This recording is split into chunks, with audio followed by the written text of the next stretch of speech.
tardes, un saludo cordial a quienes nos ven y a quienes nos escuchan. Estoy hoy, esta tarde de sábado, nuevamente hablando del tema del COVID-19 y tengo a dos compañeros, dos coterráneos sancarleños. Uno está en este momento en Italia y el otro se encuentra en nuestras tierras del norte. Así que bienvenidos David y Héctor. Voy a presentar primero las credenciales de David y Héctor. David Castro Barrantes, oriundo orgullosamente de Aguasarca, San Carlos, bachiller en Sociología de la Universidad de Costa Rica y estudiante de la maestría en Sociología e Investigación Social en la Universidad de Pisa, Italia. Bienvenido, David. Muchas gracias por la invitación y aquí estamos para servirles. Gracias. Héctor Rojas Rodríguez, oriundo también de Aguasarcas de San Carlos, bachiller en Ciencias Políticas de la Universidad de Costa Rica y estudiante de Derecho en la Universidad Fidelitas. Bienvenido, Héctor. Bueno, muchas gracias por la invitación. Es un gusto poder estar con ustedes. Y bueno, entonces tenemos un sociólogo y tenemos un politólogo y el sociólogo está en Italia, así que vamos a hablar de las dos realidades en temas sociales y políticos. Vamos a hablar del caso italiano y vamos a hablar del tema de la política también en Costa Rica. David, hace más de un mes tuvimos una conversa y ahí la habíamos publicado en un podcast cuando eso venía empezando, el tema de la pandemia. Si acaso llevábamos, que no sé, usted llevaba unos 15 días en confinamiento y la verdad tuvo una recepción bastante buena de ese audio porque daba cuenta de los paralelismos entre la gestión, digamos, de las autoridades sanitarias en Italia respecto a las que estaban empezando a tomar Costa Rica, que si se quiere tenía algunos días ahí de diferencia en cuanto a las medidas, especialmente de que recomendaba a la mayoría de personas al confinamiento. Pero bueno, quizá empecemos para dar un contexto general del COVID-19 a hoy, sábado 9 de mayo de 2020. Entonces, David, ¿qué puedes decirnos de cómo están las cifras de hoy en Italia? En todo, la situación italiana ha llegado ya a más de 220 mil casos. Sin embargo, las últimas 2, 3 semanas los casos han ido descendiendo. Básicamente, hoy alrededor de poco más de 1.000 personas de casos, perdón, 1.000 casos nuevos se detectaron, pero si es un número que puede parecer muy grande, por ejemplo, para el caso de Costa Rica, sin embargo, es una gran noticia para Italia. Como decía, hace escasos 3 semanas eran alrededor de 3.000 contagios nuevos, un mes y algo, 5.000 contagios nuevos, a 8.000 contagios nuevos. O sea, fue una situación bastante caótica en lo que fue en general el momento pico o cumbre de esta primera ola que se dio en Italia.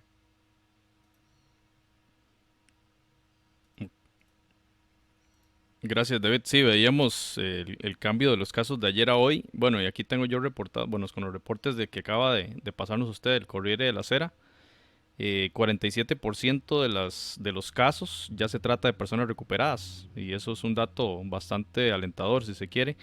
Y voy a pasar al caso costarricense. Los datos tienen menos de una hora de haber salido dada la conferencia de prensa con las autoridades sanitarias. Costa Rica reporta hoy 780 casos, los 6 decesos que viene Costa Rica teniendo desde hace varias semanas. No hay un nuevo deceso, dichosamente. La tasa de letalidad del COVID-19 en Costa Rica 0.7. 0.7, la verdad, bastante bueno este dato. En el caso italiano teníamos 13.92 y hablando de las personas recuperadas, tenemos 480 personas recuperadas en Costa Rica para un 61% del total de casos. Cifra también, digamos que vemos con bastante optimismo por lo que se viene, que constantemente y en las últimas semanas se ha venido la tendencia de que la cantidad de personas recuperadas supera la cantidad de nuevos contagios y eso sin duda hace que la curva no solo se vaya aplanando, sino que va a ir casi que aplastándose conforme el paso del tiempo. Pero esto significa, y es un tema que vamos a hablar hoy, significa que ya las medidas de contención podrían ir liberándose ante las consecuencias sociales y económicas que implica tener la economía parcialmente abierta o casi en su totalidad detenida. Em, y el otro dato que quería decir era que, bueno, 300 personas son los casos activos en Costa Rica, con la novedad de las medidas implementadas a partir de ayer de hacer un testeo a cada chofer de tráiler, digamos, de todo el transporte de mercancías que transita por el país, ya sea para la importación directa a Costa Rica o que va en ruta hacia Panamá. Y ya decía hoy Macaya, Román Macaya, que se han detectado alrededor de 15 casos producto de estas pruebas, así que es un seguimiento que, digamos que socan más las tuercas para revisar dónde están esos casos y para disminuir, si se quiere, la posibilidad de contagio. Eh, bueno, saludar a los quienes ya nos están viendo: Daniel Rivera desde Honduras, Paula Valverde y David Mendoza acá en Ciudad Quesada. José Cruz, ahí, bienvenido don José, Ana Ruth Chinchilla, que nos ve desde San José, y Marlon Castro Barrantes, ahí familiar de nuestro compañero David. Así que Marlon, un placer. Ya con Marlon habíamos conversado en otro de estos espacios. Y bueno, empecemos la conversa, compañeros, hablando un poquito de justamente de esas medidas de reapertura, y podemos empezar por el caso italiano. David, ¿qué nos puedes decir de cuántos, o sea, el gobierno qué medidas ha implementado ya para volver a esa nueva realidad, para ir abriendo la economía? ¿Qué medidas han tomado? Y también, ¿cuál ha sido la reacción de las personas, de las empresas y de la clase política, si se quiere, respecto a estas determinaciones? Adelante, David.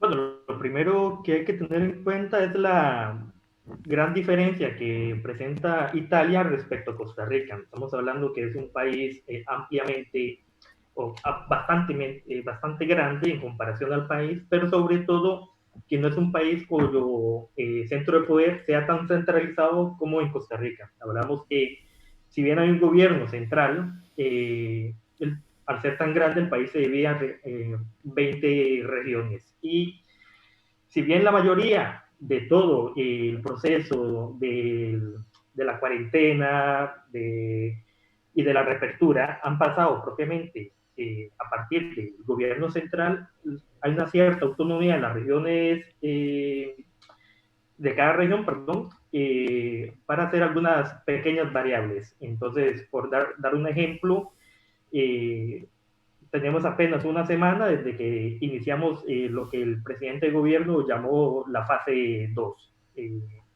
que sería lo que es la liberación de algunas actividades, apertura económica de varias actividades comerciales, que por ejemplo las gelaterías, que serían como las heladerías, también sobre todo, o la cuestión más importante en realidad es la posibilidad de haber salido de nuestras casas. Anteriormente, como lo habíamos hablado en el podcast, estamos encerrados, literalmente. A diferencia de Costa Rica, no hubo una obligación directa. Ahora sí podemos salir, puedo salir todas las horas que quiera, podemos salir a caminar por toda la ciudad, pero sin embargo hay limitación en cuanto a viajar de una ciudad a la otra, al interno de cada región y de una región a otra. Y de una región a otra hay prohibición total todavía, a excepción de casos muy específicos.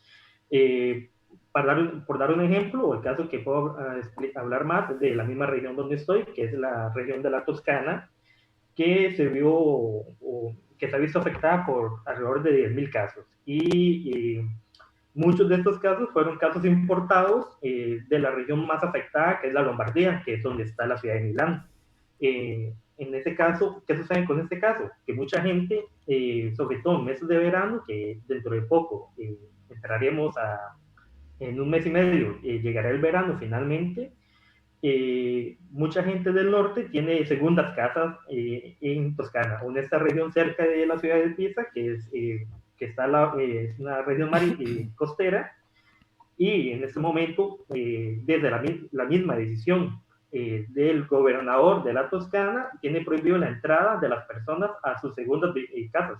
Sin embargo, poder movernos, poder hacer ejercicio y demás, sí están se está abierto. Entonces es un poco complicado porque no todo, si bien hay cuestiones como los bares o las discotecas que aún siguen cerradas, o algunos tiendas comerciales siguen cerradas, pero hay otras que poco a poco han abierto. Hoy, por otro lado, los que son los mercados tipo ferias del agricultor, que serían en Costa Rica, hay algunos que están abiertos y sin embargo hay otros que no. Hoy mismo hubo una protesta porque hay uno de estos mercados todavía tiene prohibición de abrir. Entonces hay, dependiendo de los diversos sectores, hay muchos de los cuales que simple y sencillamente reclaman mayores acciones o aperturas anteriores, perdón, aperturas antes de lo previsto.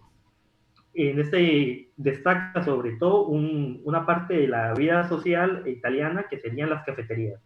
Las cafeterías no están abiertas todavía y sobre todo es un lugar de encuentro, sobre todo en las mañanas o en las tardes, para tomarse los cafés expresos o los capuchinos y que la gente se encuentre. Es un lugar de encuentro y este no se abrirá hasta el 18 de mayo. ¿Qué es la diferencia? Que del 4 al 18 de mayo pasa precisamente el periodo de cuarentena. Entonces estamos hablando que esta primera acción de apertura está pasando como, por decirlo de una forma, una especie de cuarentena a ver, para prever o evitar de si vuelven a subir los casos o no. Entonces, si según el resultado de esto, se permitirá abrir los bares, es que en italiano se llaman bares, las cafeterías, o bien continuar con el cierre o incluso existe la posibilidad de que regresemos a una cuarentena total y obligatoria. Entonces, hay muchos frentes en que detallar y es muy difícil de hablar o abordar el tema precisamente porque de aquí al 18 de mayo podrían suceder muchas cosas. Pero, como decía, en el tema de las regiones, en la región de Reggio Calabria, que es la parte de lo que, en la imagen de la bota, la parte de la punta de la bota, eh, la gobernadora de esta región sí dio una ordenanza que permitía abrir los bares en esa región, pero las cafeterías en esta región. Es decir, que era uno de los, volviendo al tema, es uno de los puntos centrales en la vida social italiana. Y sin embargo, estaba totalmente prohibida por una prohibición del gobierno, pero la autonomía de la región le permitió abrirlo. Y eso generó un verdadero conflicto desde el inicio. Entonces, un conflicto político. Entonces, se está esperando este periodo de 14 días para ver qué va a suceder al respecto. Y eso sí genera un cierto estrés en las cuestiones económicas. Muy interesante, David, porque bueno, uno observa también presiones económicas aquí en Costa Rica desde hace algunos días, ya cuando empezaban a vislumbrarse, especialmente después de Semana Santa, una caída en la cantidad de casos nuevos y que ya la curva se estaba realmente aplanando, cada vez con más fuerza las voces de los sectores empresariales presionando para la apertura comercial.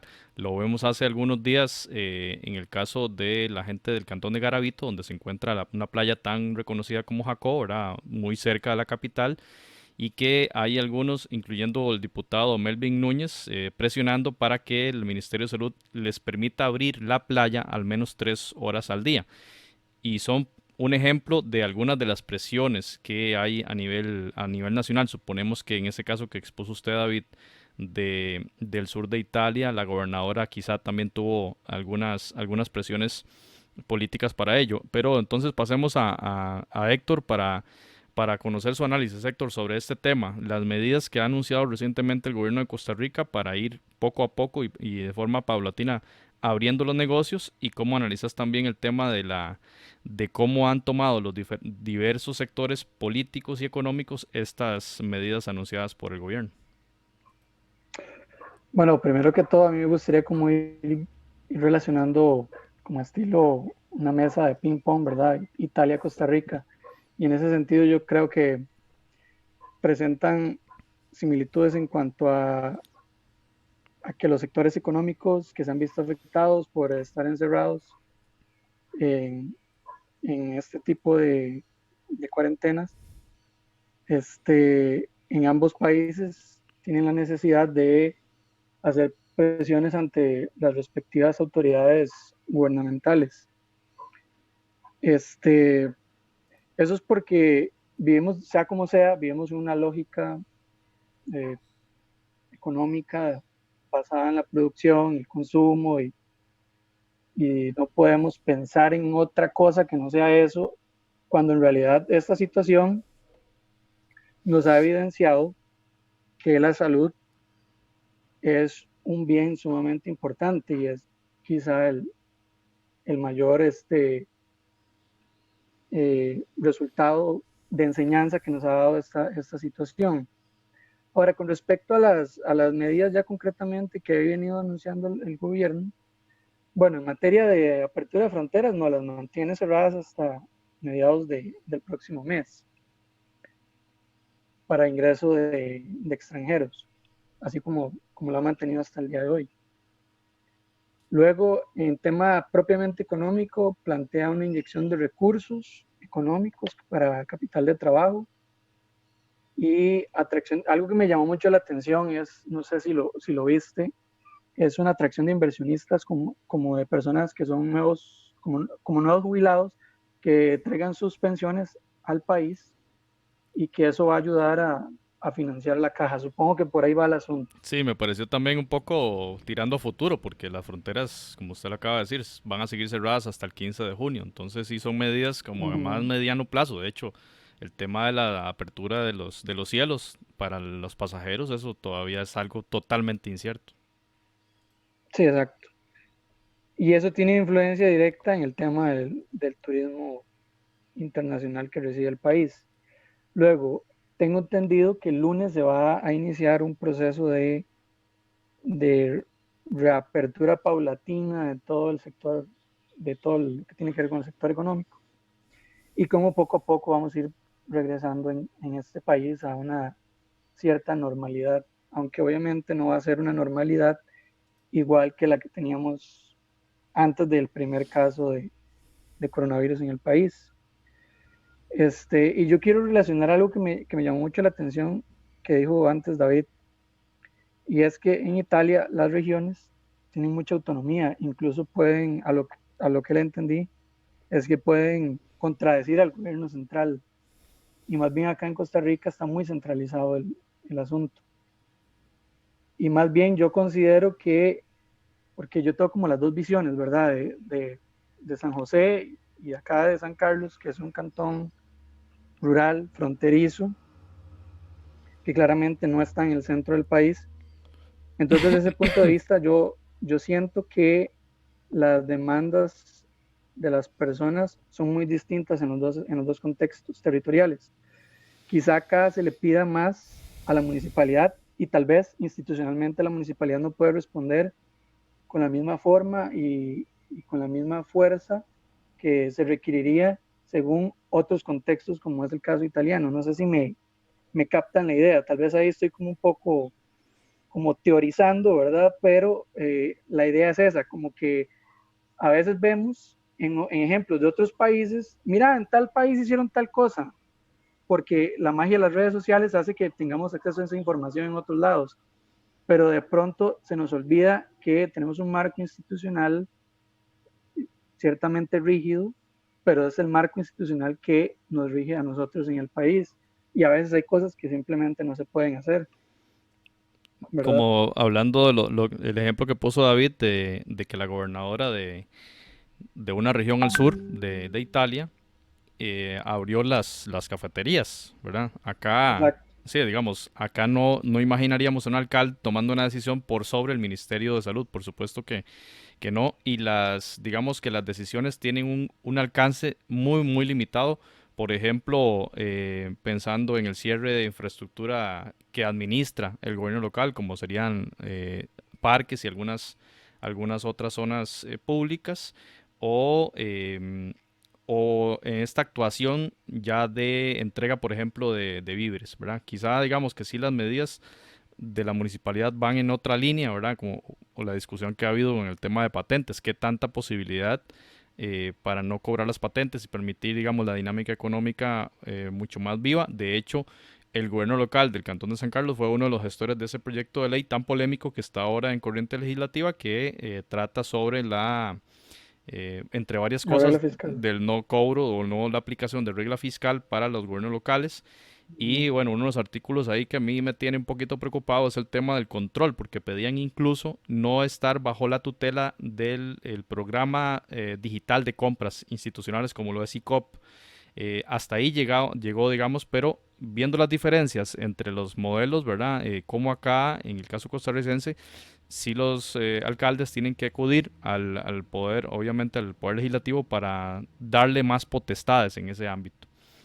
Este, David, entonces, ahí en el tema de los gobernadores y gobernadoras en Italia, también, bueno, es por el tipo de gobierno que tienen, ¿verdad? El tipo de gestión política que tienen. Veíamos en el caso estadounidense y brasileño también, que gobernadores de ciertas regiones tenían, digamos, roces con el mandatario del país, en este caso Trump y Bolsonaro, por medidas que aplicaban, ¿verdad? Y ahí hemos visto a Donald Trump atacando incluso directamente a gobernadores y metido en todo este tema de la política electoral, que en noviembre estamos a nada de las elecciones presidenciales. Entonces un paralelismo, ¿verdad? Precisamente por lo que mencionaba Héctor, el tipo de gobierno y el tipo de potestades que tienen estas autoridades regionales.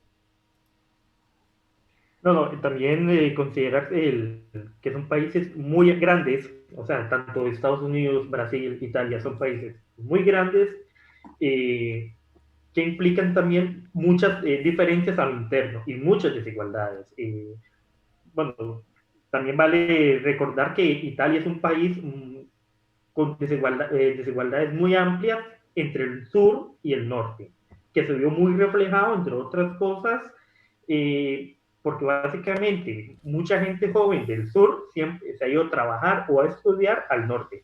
Y alguno que otro se queda así como en el centro norte, que sería como la Toscana, la Emilia-Romagna, pero básicamente es eso, es una diferencia muy importante a tomar en cuenta. Y también se ve mucho en los datos de los contagios que se han tenido en el norte como en el sur. A final de cuentas, la primera gran crisis, perdón, el primer gran foco de contagio dentro de Italia y también dentro de Europa se dio en el norte. O sea, no es propiamente coincidencia que se dé esto en el norte, debido a la alta cantidad de viajeros en aeropuertos internacionales, pero también como la importancia económica que tiene.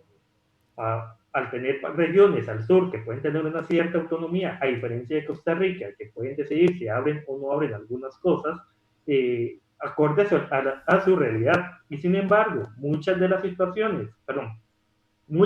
las decisiones que se ha dado o que le ha dado prioridad al gobierno central italiano es a partir de un comité técnico científico, al final de cuentas. Y han apostado desde una decisión central con un margen de acción dentro de lo constitucional italiano a las regiones, pero aún así con unos ciertos límites. Al final de cuentas, este caso de Calabria con este roce que tuvo con el gobierno central, estaba en el tema de las cafeterías. ¿Y por qué era? Precisamente que, si bien es legal para esta gobernadora, pasa el hecho del carácter de la vida social de todo un país, que son las cafeterías.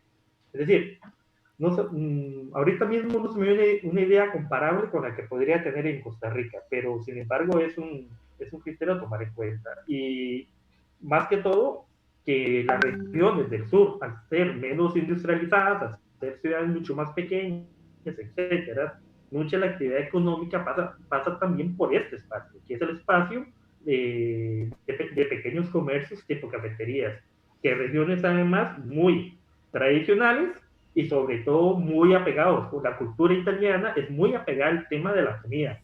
O sea, es como lo más sagrado que existe en realidad. Y entre más al sur vayas, más lo encontrás arraigado.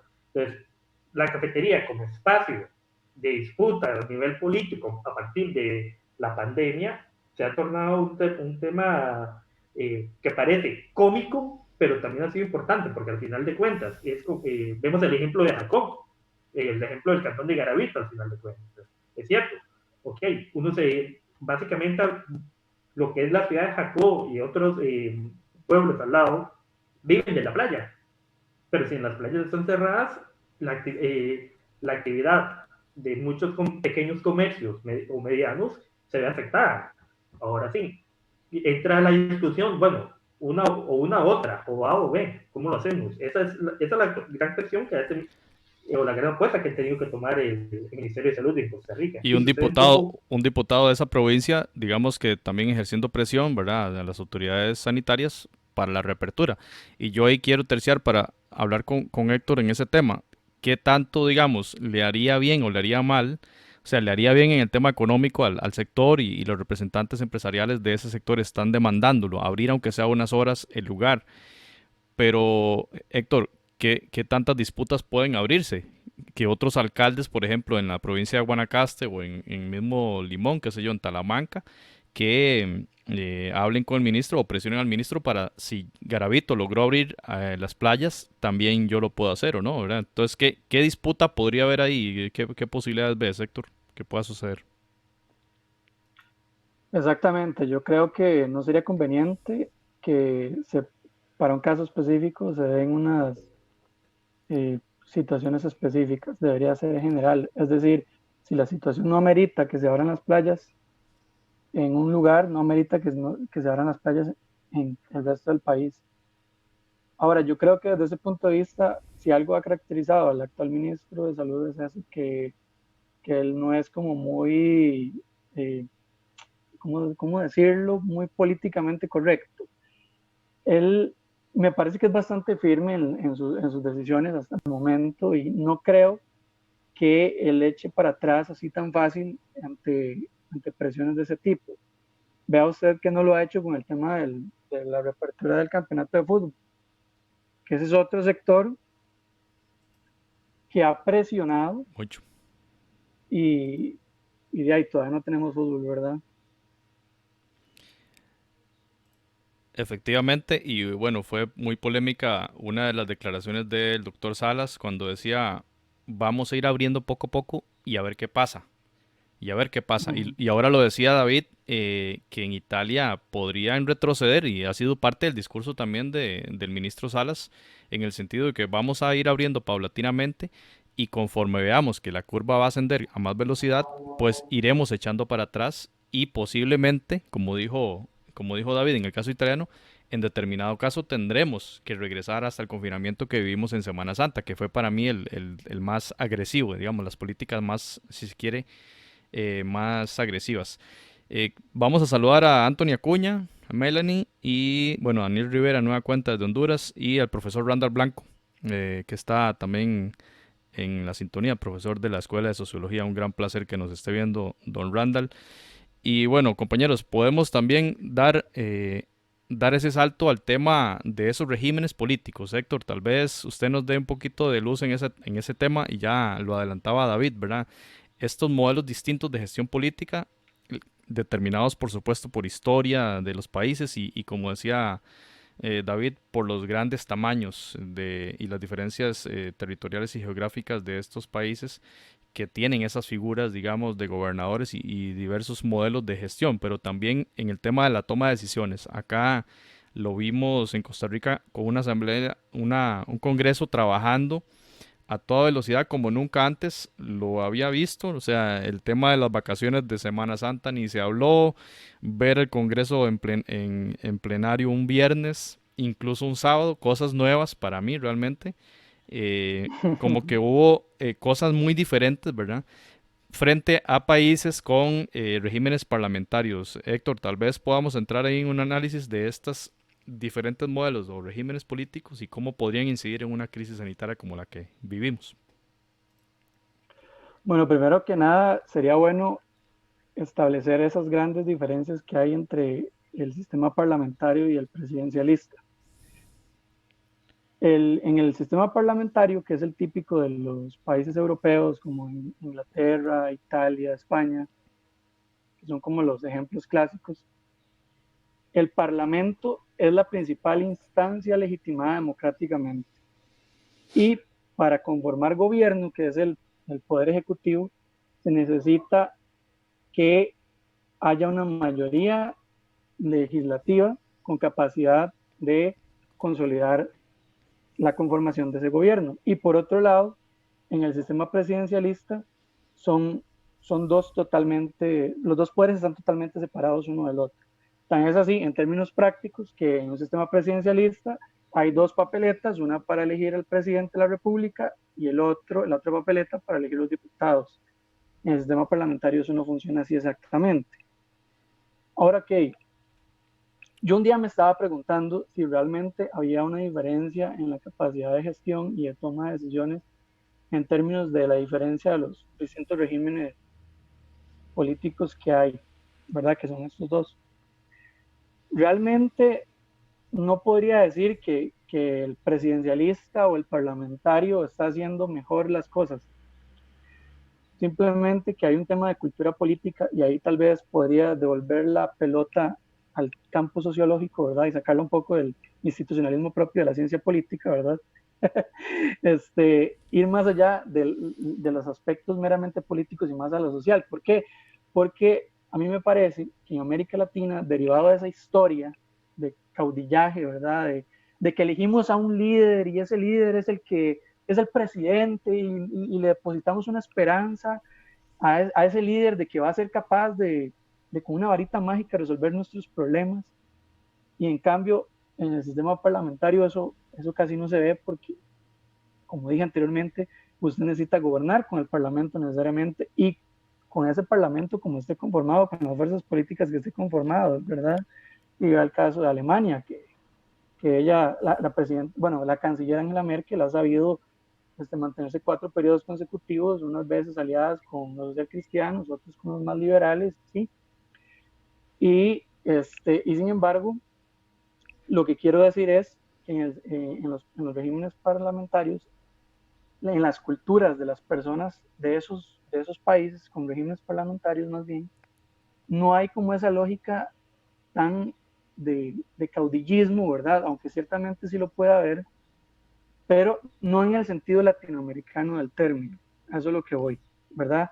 Porque acá sí se ha dado mucho político últimamente y de todas las ideologías, ¿verdad?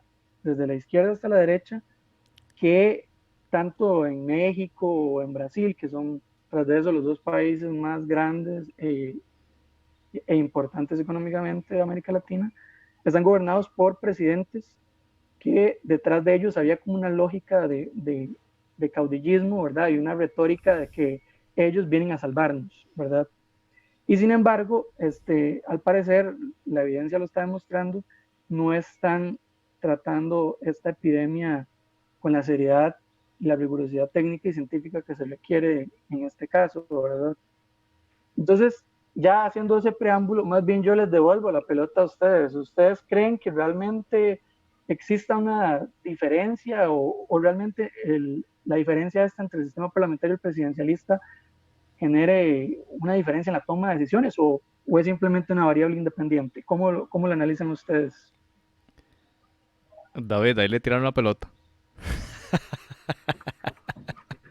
Qué buen escape. Bueno, a ver. Ok.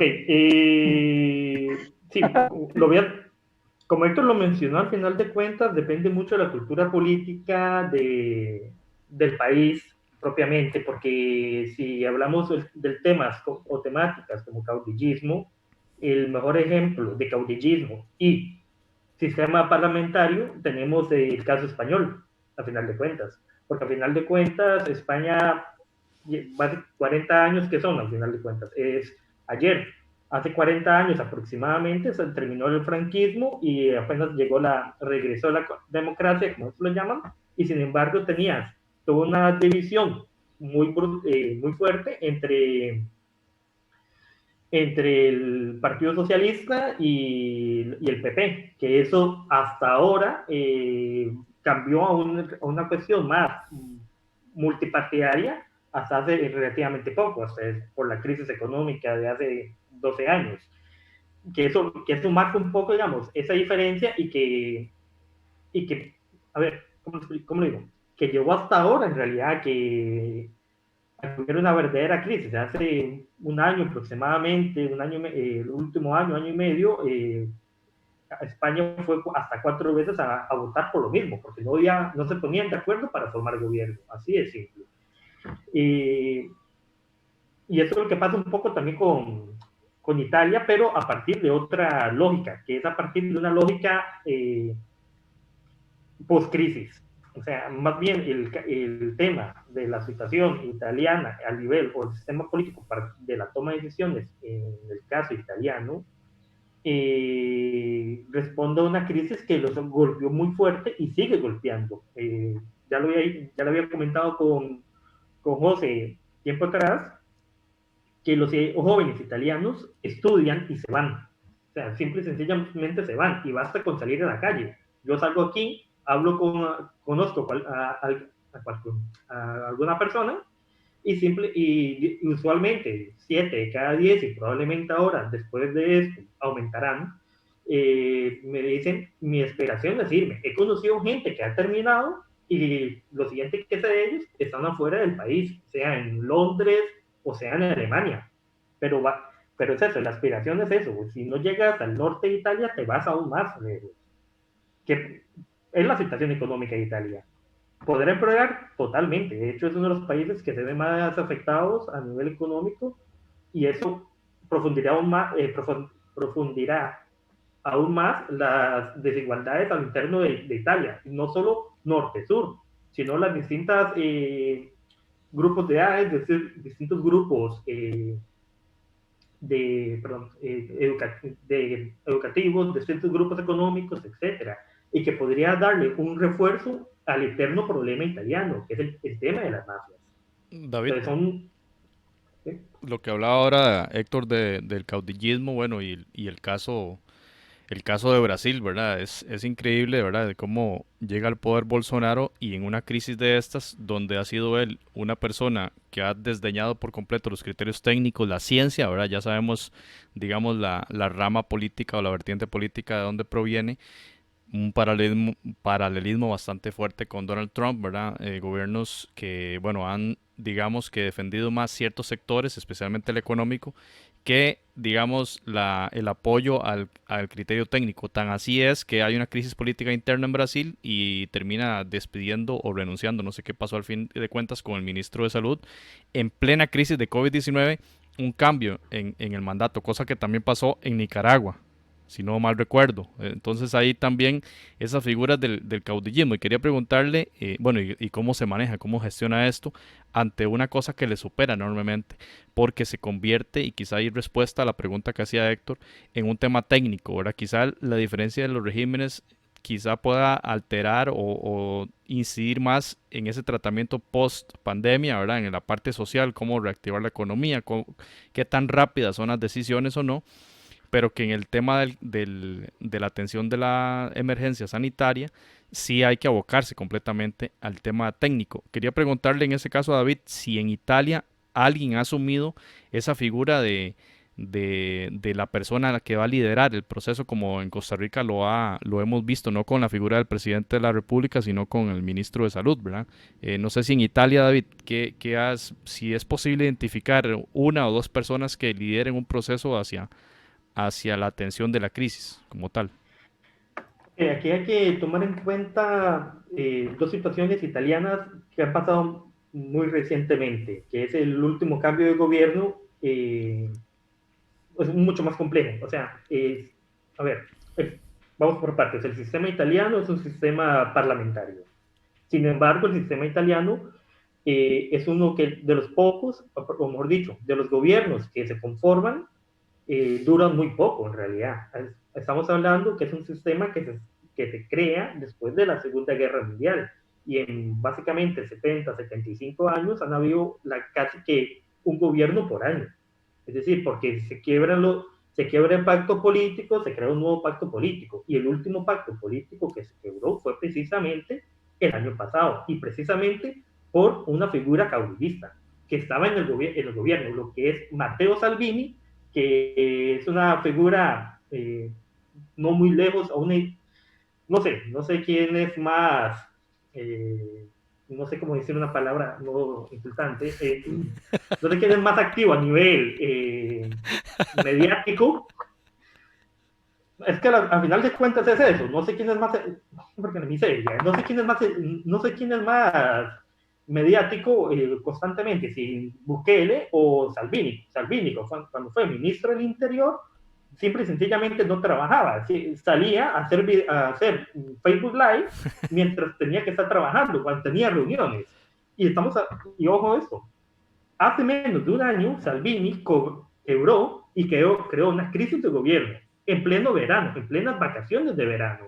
Y básicamente pasó en las playas haciendo pura pantomima política electoral porque sabía que probablemente mandaría a Italia a unas nuevas elecciones, porque las encuestas daban a Salvini como probable ganador y de mayoría. Y esto es importante tenerlo, es un grupo de extrema derecha, que no les ha importado nunca dejar una serie de barcos de un montón de migrantes muriéndose y también de los mismos rescatistas, muriéndose de hacinamiento, por los efectos del hacinamiento, por falta de agua, por falta de comida. No le ha sudado, literalmente, y un fuerte uso de la religión. Y esto hay que tenerlo presente, porque esto hoy una serie de ataques y como es una figura política que ha tenido mucho alcance, cuando se dio el inicio de la situación pandémica, se dio sobre todo en el norte de Italia. Volvemos al mismo tema, Lombardía. Y es aquí donde se presentan dos cosas. El plan original italiano no era cerrar toda Italia, era cerrar Lombardía. De un país de 60 millones era cerrar 11 millones, contener el virus. Se filtró la información. Ya se había filtrado la información del cierre total a nivel del país de las clases, de las lecciones en todos los centros educativos. Y se filtró esta. No se sabe quién, no se sabe con qué objetivo, pero se dio. Y eso implicó una serie de personas escapando de la región con sus consecuencias, con la tragedia que movió mucha del virus al resto del país, sobre todo al sur, de gente que por temor o por ignorancia propia escapaban, provocando que cerrara todo el país. Empezamos por ese punto. ¿Y qué era este discurso caudillista que quería sobresalir? Era simple y sencillamente pidiendo no se debe cerrar, que se abra, que esto, que lo otro. Era oponiéndose sin ninguna idea técnica. Pero después, cuando todo está en el más alto pico de la emergencia, este discurso cambia a un discurso de que el gobierno está siendo irresponsable, de que el gobierno quiere abrir todo esto pronto. O sea, cambia un discurso, solo es mera retórica populista, simplemente. Y bueno, haciendo un uso muy amplio del término populismo. Yo agregaría una palabra con I, en realidad. Por otro lado, el gobierno central ha hecho frente a esto, y el gobierno central tiene a un presidente, bueno, el presidente del Concilio de Ministros, que es Giuseppe Conte. Giuseppe Conte básicamente es un tipo técnico, no es un político. Es alguien técnico que estuvo en el gobierno anterior como presidente del Concilio de Ministros, que era un gobierno formado por el partido de la Liga Nord, que es de Salvini, como mencionaba, y que por eso él era ministro del Interior, y por eso había un montón de barcos en el Mediterráneo abandonados a su suerte, ¿eh? Y un gobierno, y el movimiento Cinque Stelle, que es un movimiento que se hace llamar de izquierda y que es anti-Unión Europea, anti-establishment, etc. Y tenían este pacto surrealista, en realidad. Sí. Giuseppe Conte tiene esta figura técnica, más o menos como el tipo que hace el puente. Pero con este juego que aplicó Salvini en su momento de intentar convocar unas nuevas elecciones y convertirse en el presidente del concilio, que al final le salió el tiro por la culata, como se dice popularmente, porque al final el movimiento Cinque Stelle logró aliarse con otros partidos, principalmente con el PD, que es un partido tradicional, el Partido Democrático, y dejaron de nuevo a Giuseppe Conte como presidente del concilio. Estamos hablando que Giuseppe Conte solo tiene 2 años como presidente general del país, pero sin embargo ha gobernado en dos gobiernos diferentes. O sea, y él, volviendo el tipo, es el tipo técnico, y es el que ha tenido que dar la cara. Y si dando cara, dando cara, dando cara. Y básicamente es el que ha tomado esta batuta porque los líderes de los partidos que han conformado este gobierno no han dado esta cara, no han dado esta lucha, obviamente han seguido las indicaciones. Como mencioné antes, las medidas que pasaron aproximadamente 2 semanas y media desarrollándolas para la flexibilización del confinamiento, lo creado fue propiamente un comité técnico-científico, entre estadísticos, economistas, sociólogos, etc. Y el mismo Conte dice, o al menos su discurso dice, estas decisiones se toman a partir de opinión científica. Punto. O sea, no se está tomando propiamente una decisión política, y es donde entra otra situación. La semana anterior, sí, el antiguo alcalde de Florencia y que también fue presidente y concilio, Matteo Renzi, intentó traerse abajo el gobierno de Giuseppe Conte. No lo logró, pero en medio de una crisis, en medio de una crisis económica y de salud, no solo italiana, sino global, porque, como todos lo sabemos, intentaron crear esta crisis de gobierno, y fue muy fuerte. O sea, fue una crisis bastante fuerte porque de nuevo ponían el gobierno italiano con a Giuseppe Conte, en este caso, intentando mantener o salir adelante con la situación acá, pero al mismo tiempo mantener el poder en el gobierno. O sea, la situación de salubridad y la situación económica, y por otro lado, el tema del gobierno. Entonces, ¿cuál es el problema? Que en el tema del gobierno, si tenía que pactar con la extrema derecha, él lo decía, pactaré con la extrema derecha de ser necesario, porque la situación en Italia no permite para oportunismo políticos. Y afortunadamente no se dio el esfuerzo de Renzi, y siguen todavía el Movimiento 5 Stelle y por el otro lado el Partido Democrático.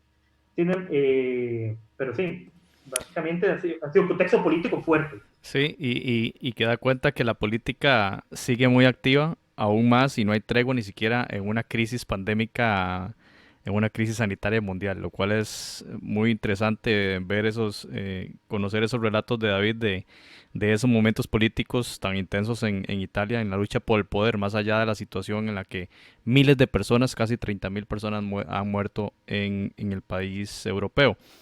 Me parece, solo para suena un poco trágico, pero existe una buena noticia. La Lega, Salvini, el partido de Salvini, se ha ido abajo en las encuestas. O sea, es como un gran alivio, porque por un lado, el tema de el oportunismo político de Renzi, pero por otro lado, el tema de un discurso populista, para dar un contexto, a Matteo Salvini lo llaman il capo.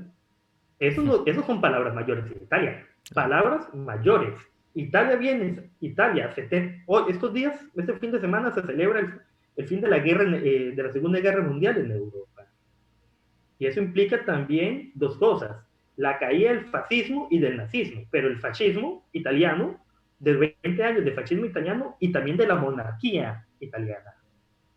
Entonces estamos hablando que surja un tipo cuyos llamado, o que lo llamen el capo, el capitán, tiende esa retórica medio fascista de por medio. Pero por otro lado, el tema que los gobiernos sean ligeramente inestables es por la misma constitución política italiana, porque precisamente está construida posguerra de forma para evitar la posibilidad de una nueva situación, una nueva situación política que permita un retorno del fascismo. Está hecha para evitar la concentración del poder, seguramente. Y bueno, y en general, David, qué interesante, porque al final, previo a la pandemia, ya Italia venía arrastrando una situación enormemente caótica en tema económico, con una deuda impresionantemente gigante. Ahora se le suma obviamente la crisis sanitaria y quizá la eterna crisis política. Es un país en constante convulsión, pero quizá veamos más allá de las fronteras. Y ahí, para ir cerrando, bueno, invitamos a la gente a que tenga sus preguntas y comentarios. Bienvenidos sean. Héctor, en el panorama geopolítico internacional, han habido muchos movimientos, por supuesto, y la crisis, por ejemplo, se da en medio de un proceso como el Brexit. Eh, la crisis también, o la gestión de la crisis, ha obligado a los países a cerrar fronteras, ¿verdad? Entonces, eh, eso como que le mete ruido, ¿verdad? A los procesos, digamos que venían como para detener el proceso globalizatorio. Trump con sus constantes discursos del virus chino, de que las empresas primero nosotros, de la presión a estas compañías que fabrican máscaras para que no le vendan a los demás, de bloquear, veíamos en el caso de Turquía, una compra de unos insumos que pasaron por ahí. No sé, Héctor, ¿qué podríamos analizar de ese tema? Si hay si están aumentando los nacionalismos, si hay un regreso hacia esas otras formas de comerciar y de tratar la política internacional, y si hay un retroceso del tema de globalización. No sé cómo la pandemia ha incidido en estos movimientos de la geopolítica mundial. Yo creo que sí se está afectando el tema del proceso de globalización, y más allá de eso también me parece que se pone en tela de duda el concepto de solidaridad internacional de la comunidad global, porque precisamente vemos casos de países que acaparan ciertos productos sanitarios básicos, como las mascarillas y demás, que incluso se dio casos de piratería de ese tipo de productos auspiciados por gobiernos de varios países.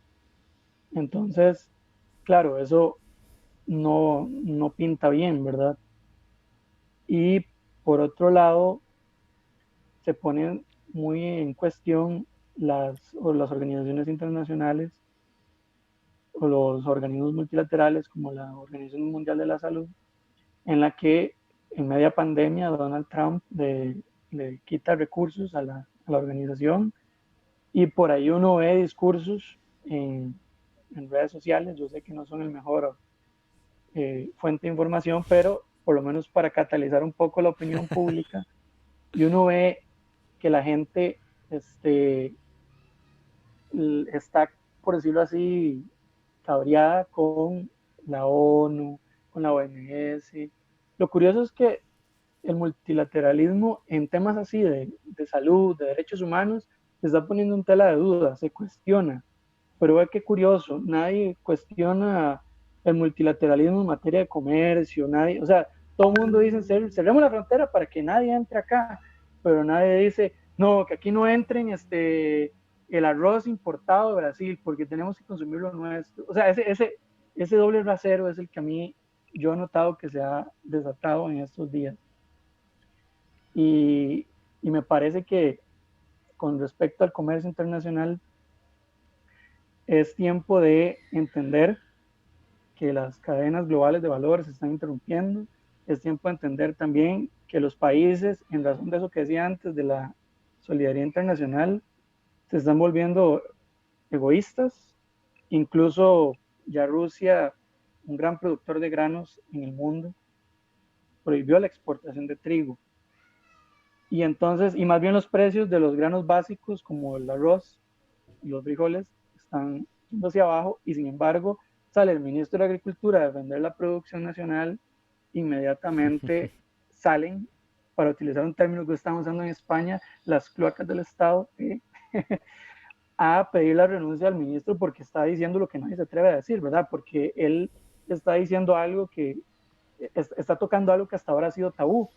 Y yo creo que es bueno pensar en no solo en el contexto global que viene, geopolítico, sino también cómo ese nuevo contexto global y geopolítico va a impactar también en la política interna de los países. Entonces, desde ese punto de vista, yo sí creo que después de esto las cosas no van a ser igual a nivel nacional y a nivel mundial, inclusive en términos de transporte aéreo de pasajeros.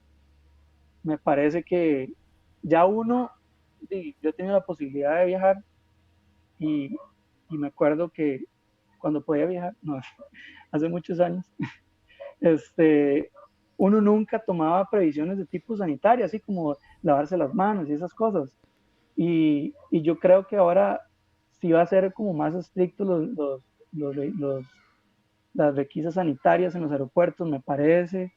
No sé, creo que así como en el 2001 cambió el tema del transporte aéreo internacional por el tema de la seguridad, después del atentado de las Torres Gemelas, yo creo que después de esto va a hacer que la gente y las aerolíneas se pongan más como quisquillosas en manejo Claro. de la salud de los pasajeros. Muy ¿Sí? probablemente vengan medidas como el carnet de vacuna o carnet de inmunidad que se ha hablado en Alemania. Eso es lo más probable porque para garantizar o como un requisito de los viajes aéreos. Y David, en el tema de la geopolítica vemos el caso de China, que más bien en el caso de los países de Centroamérica, enviándoles donaciones, ¿verdad? Como pasó con todos los países de Centroamérica con el envío de medicamentos. Ahí veíamos un avión de la Fuerza Aérea Hondureña llegando a entregar a cada país del área la donación de China.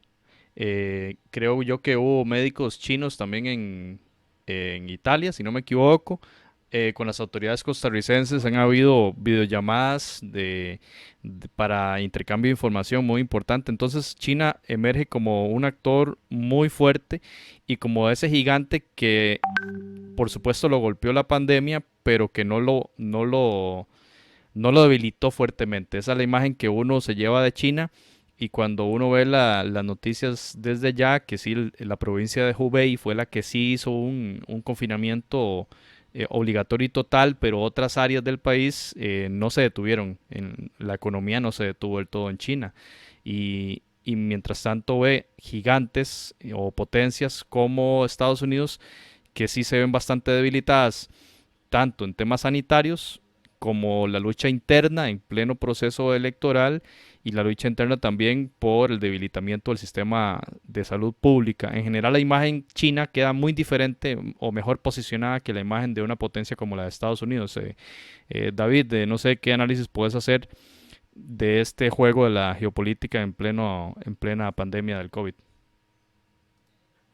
Bueno, en términos generales, a ver, hablemos un poco de China y Centroamérica. A final de cuentas, ahorita no recuerdo el dato exacto, quizás puedas confirmarlo después, pero de los pocos países que aún reconocen a Taiwán como estados independientes, la mayoría son, una gran parte son centroamericanos. O sea, si no me equivoco, era El Salvador el último que llegó a reconocer a la República Popular China como tal.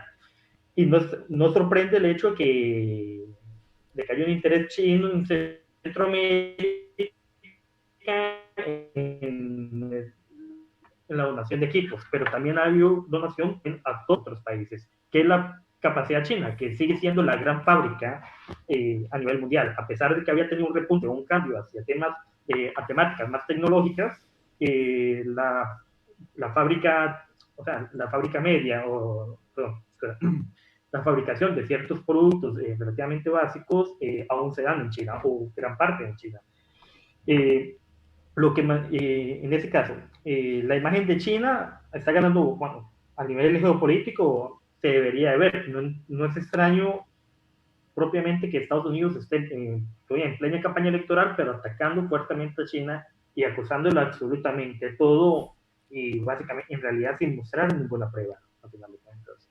Porque por un lado tenés dos gruesos problemas. Por un lado tenés la campaña política y un desastre total. He visto recientemente que incluso ya Obama se manifestó de la acción de Trump para la pandemia ha sido caótico y atacar a China como una forma de distractor, pero también como una forma de intentar mantener una cierta hegemonía, una cierta presencia en los otros países. Incluso hoy o ayer, Panamá, que es el país centroamericano más golpeado, pidió ayuda a Estados Unidos, pero es precisamente Estados Unidos el que prohibió a muchas empresas estadounidenses de la exportación de ciertos productos a Canadá, México y otras partes.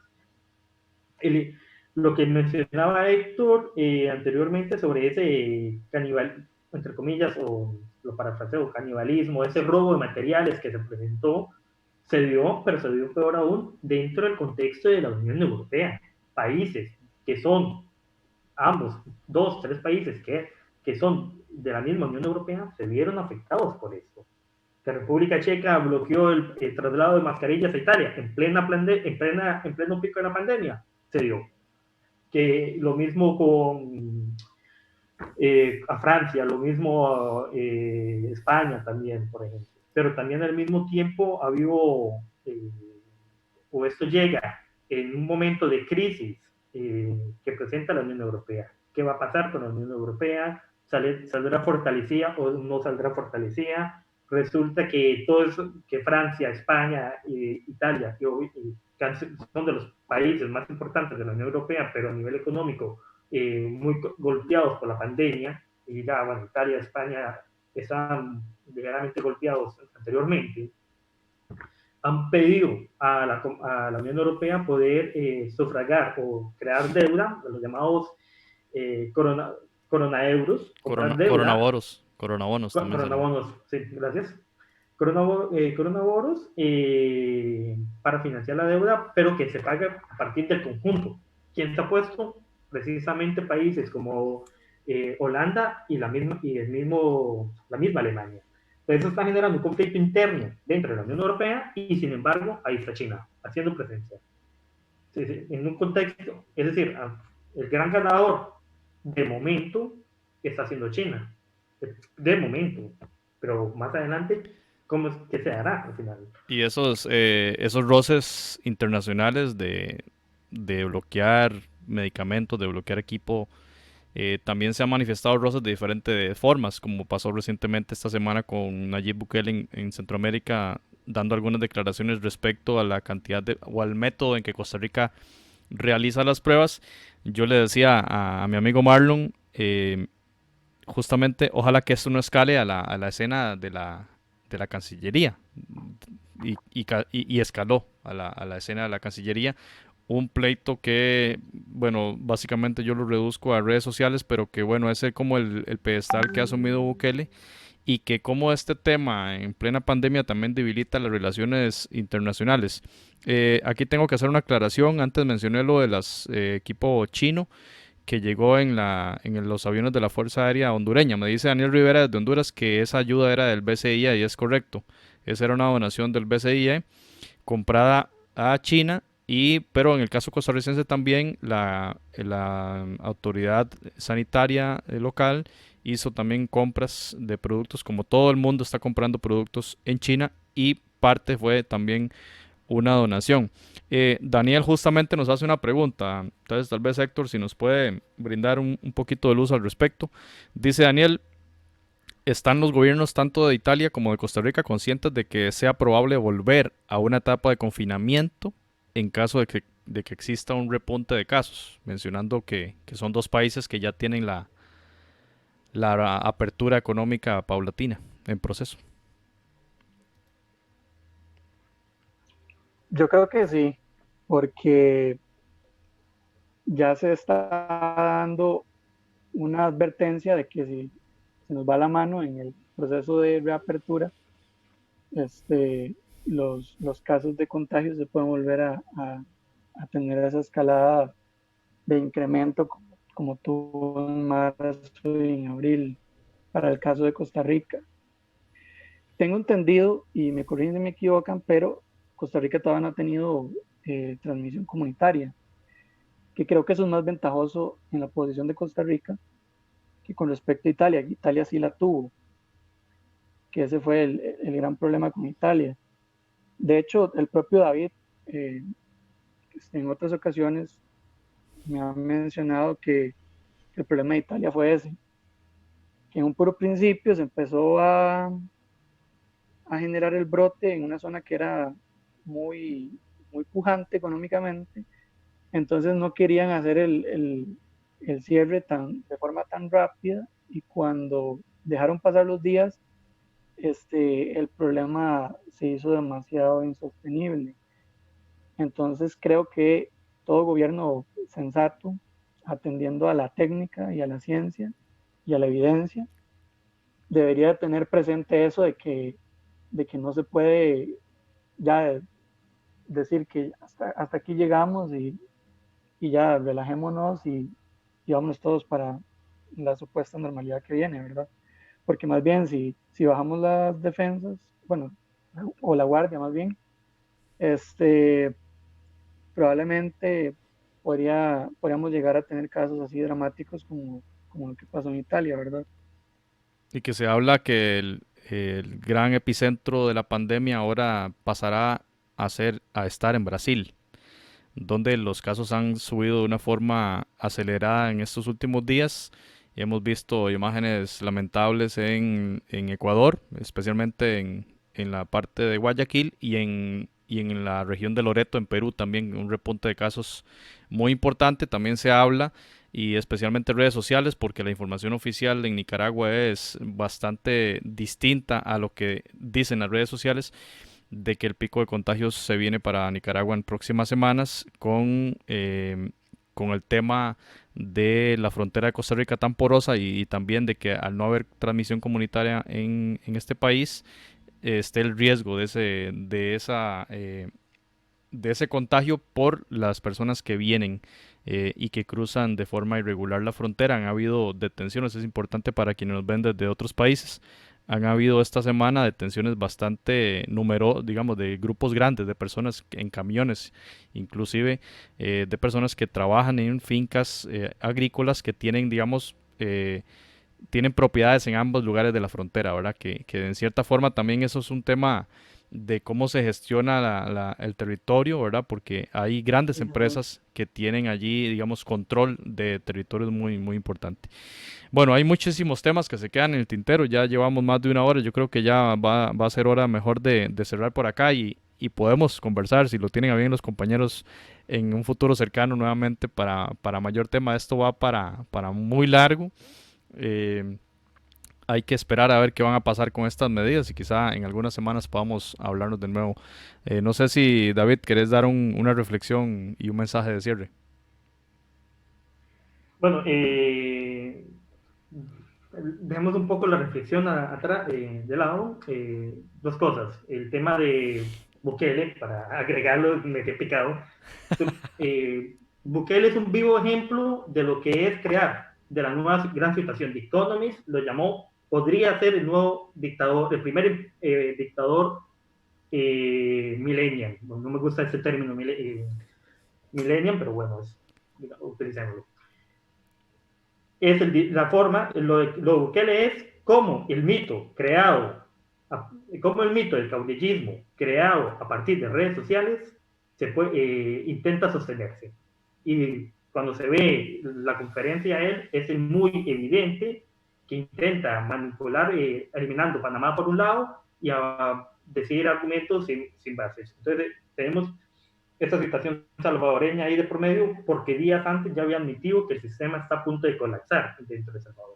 Y por el otro, el tema de la población migrante, bueno, perdón, de los trabajadores migrantes detenidos por cuando eran transportados en camiones como ganado, es evidencia un gran problema que en Costa Rica no se enfrenta, no se ha abordado desde hace muchos años o no se le ha dado luz, que es la explotación de mano migrante a partir de esos monocultivos en la zona norte. Y eso es un tema muy importante y que queda en evidencia también no solo la violación de derechos humanos que representa para esos trabajadores, sino también de la estafa, porque no termina convirtiéndose más que otra cosa, la estafa al Estado costarricense en no mantener de forma formalizada a esos trabajadores y con los consecuentes riesgos que están detrás de eso. Y ya como para final, bueno, lo que mencionaba Héctor de cierto, ha habido contagio comunitario, pero eso no implica que la segunda oleada pueda ser peor, incluso peor, la segunda onda, perdón. puede ser incluso peor o puede ser menor, porque al final de cuentas eran 230.000 aproximadamente los casos de contagios positivos en Italia, en un país de 60 millones de personas. Mm. Y en un país donde básicamente, y en una región donde básicamente se concentró en el norte. O sea, es una segunda, este virus es para largo y este virus aún puede volver a provocar que Italia vuelva a tener una situación muy difícil. Recordemos que Italia es el país más viejo, es uno de los países más viejos del mundo. Creo que solo por detrás de Japón. Como reflexión final es propiamente lo siguiente. Lo importante es ir paso a paso, ir cumpliendo las medidas para evitar un verdadero repunte. El país, Costa Rica, en este caso, no la ha visto no la ha visto mal, en realidad, en comparación con otros países. Y sobre todo, y lo que creo que lo que más me alegra, en realidad es que se ha comprado lo más importante que ocupábamos, que era el tiempo para reforzar las características, bueno, perdón, los equipos que ocupa el país. Ahora, eso por un lado. Y por el otro es que el país todavía no ha tenido que recurrir a un verdadero confinamiento. Y esto que es una cuestión que pasa por la Asamblea Legislativa, de paso.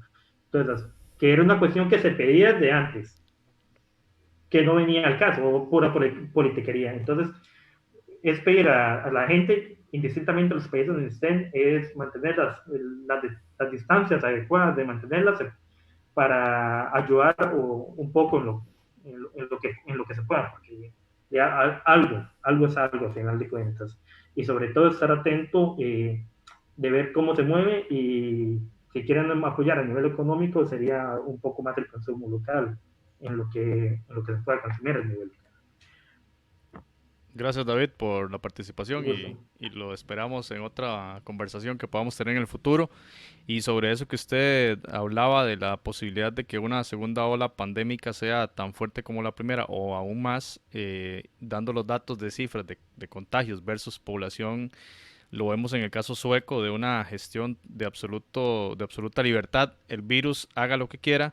Nosotros no vamos a hacer nada más que decirle a las personas adultas mayores que se queden en casa. Ya llevan 3.000 muertos, un país desarrollado de primer mundo como lo es Suecia, y más de 20.000 de contagios, buscando, según esta estrategia, la inmunidad de rebaño. 20.000 personas versus 10 millones de personas. ¿Cuál inmunidad de rebaño va a haber ahí para este tema, verdad? Eh, Héctor, muchas gracias por haber participado y tal vez una reflexión de cierre.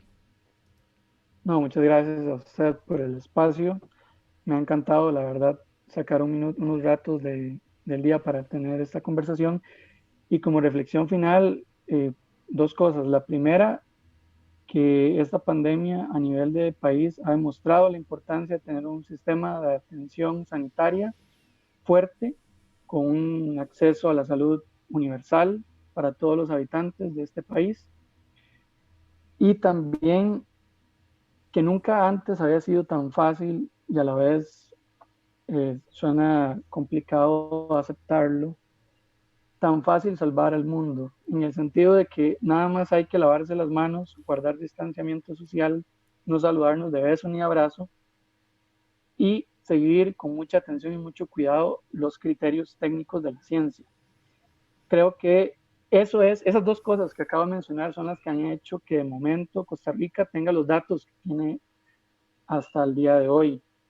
Y es importante, si lo que hemos venido haciendo bien, yo creo que deberíamos de continuar haciéndolo bien.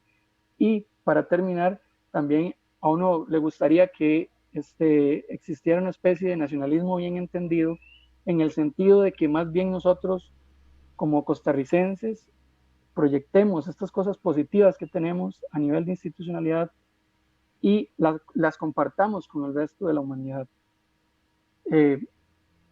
Esas son cosas que a mí realmente me hacen sentir orgulloso de haber nacido en este país y que gentes de otros países digan, wow, qué bien, Costa Rica, un país pequeño, no es un país con muchos recursos económicos, pero está logrando hacer lo que países grandes no están pudiendo hacer. Y eso es mucho, no solamente por la parte política de nuestras autoridades, sino también por la disciplina que hasta el momento hemos tenido como sociedad. Eso sería todo y ahí casi. Muchas gracias. Suscribo Gracias. ambos mensajes y respecto al tema local, el repunte de lo local, ¿verdad? Versus ese debilitamiento globalizatorio. Y ahora lo conversan las autoridades de turismo, ¿verdad? Que la única posibilidad para las empresas turísticas es ver nuevamente al cliente nacional que quizás se había dejado de lado durante muchos años, especialmente por esas grandes construcciones, esperando, basando una economía en el turista internacional que ahora no sabemos cuándo volverá. Y el mensaje de David también del consumir local. Las cadenas de comercialización empiezan ahí cerca. La persona que produce huevos, la persona que comercializa hortalizas, leche, carne, todo lo tenemos cerca acá en este país de vocación agrícola. Así que también ese mensaje que suscribo yo. Muchas gracias a David Castro desde Pisa, Italia. Gracias a Héctor Rojas desde Aguasarcas de San Carlos. Y yo me despido y espero que les haya gustado esta conversación y les esperamos en otro momento para conversar del tema del COVID y las implicaciones sociales. Muchas gracias.